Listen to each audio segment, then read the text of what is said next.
Alors Verstappen Mercedes ne pourra pas lui retirer son titre gagné en piste. Le néerlandais n'est pas nerveux alors que l'appel n'est pas encore décidé. Alors ils ont jusqu'à 19h, c'est précis, c'est pas minuit, hein. C'est 19h, donc 96 heures après la notification d'intention, pour poursuivre ou non leur appel. Donc il a déclaré, je me sens bien, je n'y pense pas trop en fait parce que je me sens comme le champion du monde. Ce qu'ils essaient de faire ne m'intéresse pas, parce que j'ai gagné en piste, ils ne pourront pas me retirer ça. Nous l'avons gagné quand il y avait un drapeau vert, nous les avons passés en piste et ils ne peuvent pas contester ça. L'appel possible, franchement, je m'en occupe pas. Pour l'équipe, c'est peut-être perturbant, mais j'ai bien profité ces derniers jours. Pense-t-il que les relations avec Mercedes sont totalement rompues, comme le disait son père? Je pense que je peux oublier ou pardonner. Mais pour l'instant, ça ne sert à rien d'y penser. Par exemple, j'ai vu Toto Wolff au restaurant à côté de moi à Monaco, juste avant l'Arabie Saoudite, et nous avons eu une petite discussion. Normal. Bien sûr, il est à fond pour son équipe, et de notre côté, c'est pareil pour la nôtre. Mais Wolff, c'est vraiment hypocrite land, hein. Prêt à vendre son âme pour avoir Verstappen dans le futur, hein, quand il n'y aura plus Hamilton.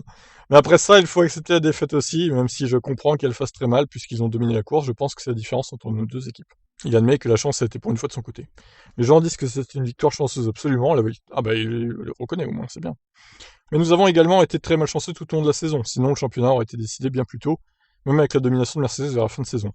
Je me dis que d'avoir parfois un peu de chance dans la vie, c'est bien aussi. Ah bah de toute façon, il faut, pour être champion du monde, il faut un minimum de chance. Alors Horner, il parle de justice. Putain, Horner est très bavard encore une fois.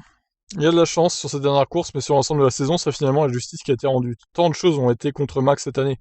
Quand on pense à Imola, un drapeau rouge et Wissé dans le bac à gravier, il recommence la course en deuxième place. Vous pensez à Silverstone, vous pensez à la Hongrie, où nous avons été éliminés de la course avec nos deux voitures à cause de Bottas. Vous pensez à l'Azerbaïdjan où un pneu a explosé et il a perdu la tête de la course. Oui, alors la Hongrie, Verstappen a pu continuer quand même, il n'a pas abandonné non plus. Ensuite, évidemment, même à Abu Dhabi au départ, où il a pris la tête de la course et Lewis a coupé la chicane au virage 6 et aucune pénalité n'a été infligée.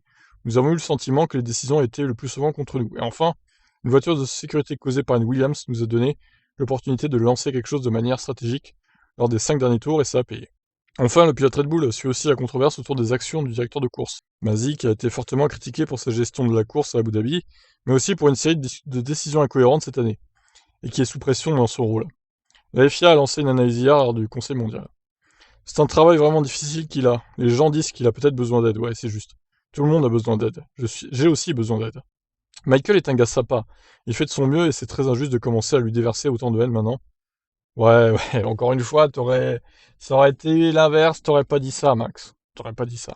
Ah, c'est facile d'aller dans le sens de Mazzy, évidemment, ça t'a avantagé, donc d'un côté, voilà, ça paraît logique. Voilà, donc tout ce qu'il faut retenir, c'est que Mercedes a jusqu'à 19h pour faire appel, et Red Bull, bah, ils s'inquiètent pas trop de cet appel, hein. Ils pensent que ça donnera rien. Je les vois mal, de toute façon, la FIA entériner la course à 2 tours ou 3 tours de la fin, sous safety car, bon, ça referait scandale dans l'autre sens cette fois, on s'en sortirait pas en fait. Donc c'est Hamilton qui s'est fait baiser, puis voilà, y a malheureusement rien à faire, hein. Ouais, c'est dégueulasse, franchement. Voilà pour ça, je vous laisse réagir, ciao.